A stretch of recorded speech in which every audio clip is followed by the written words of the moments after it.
shutting Detroit down.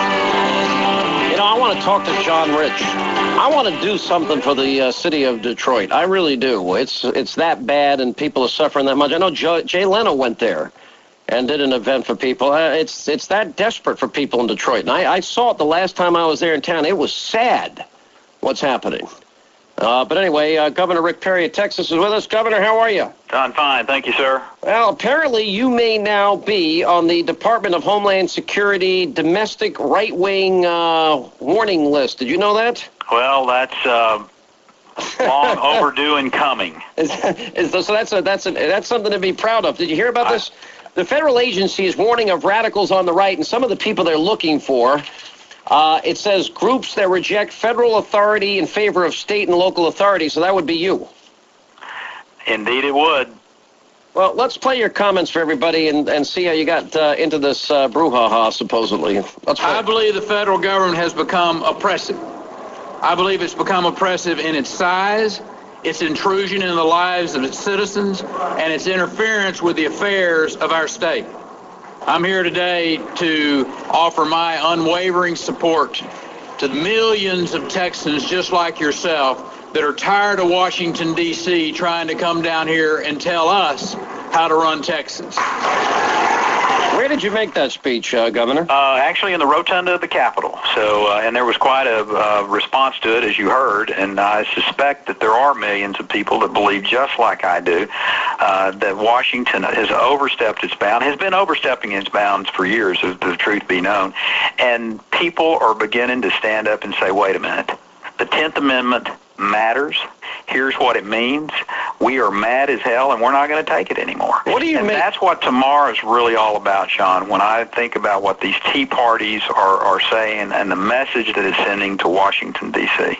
Well, you know, I know that the Obama supporters are all trying to minimize this, and they even talk of them infiltrating the Tea Parties and trying to disrupt them in some way, but you know, I've never seen anything like this in my life. My buddy Mark Levin wrote the book Liberty and Tyranny, and one of the things he wrote in that book when he has a call to action, you know, most conservatives that I know, Governor, they're busy doing the work of keeping this country going. They're doing, you know, they're getting up every day. They take care of their families. They feed their kids. They get them off to school. They put in their 12, 14 hours a day. They pay their taxes. They obey the laws. And they're watching this generational theft going on and trillions of dollars in debt and reckless spending and everybody getting bailed out but them, and they've had it. They have, and they're no different than my wife. For the first time in her life, she said, you know, I'm really fearful for what the future holds for our children and for ourselves. And they're very, very suspicious of what this administration is doing and how fast they're trying to move.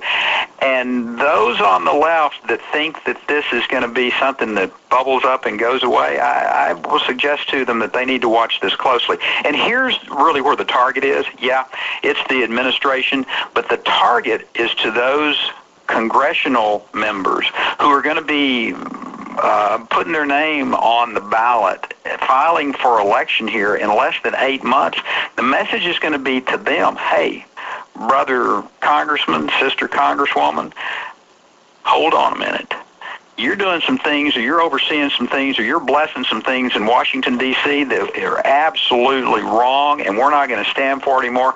And as a matter of fact, we can't vote for the president during this next election, but we can sure vote for his policies. And I think you're going to hear people standing up and saying no really loud. Well, I hope so. Why don't you explain to people what the 10th Amendment is all about? Ratified December 15, 1791. Why don't you explain to people what it means? Well, I put it in a pretty simple term.